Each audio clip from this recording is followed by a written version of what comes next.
On this episode of Weekend Wrenching, winterizing a Kodiak 248 BHSL.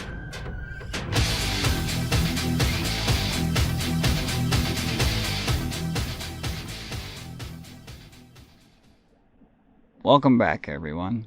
The first thing you're going to want to do before you winterize your camper is make sure your low point drains are closed. Right here's your hot water and cold water, and in between the axles is your fresh water. This one's open, I gotta close it.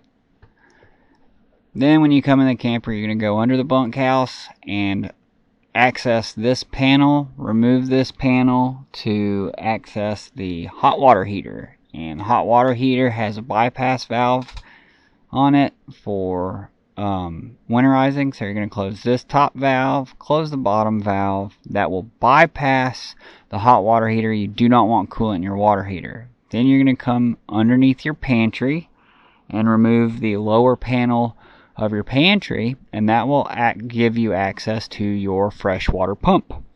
Freshwater pump has a valve on it also. Turn that to accept the coolant. Now, for your coolant, you want to use RV marine coolant. You do not want to use any other coolant. Then you're going to take the hose from that valve on your freshwater pump, put it into your coolant, and then go to your switch panel and turn on the pump. When you switch the pumps on, you will hear it run, and you want to keep an eye on your coolant level.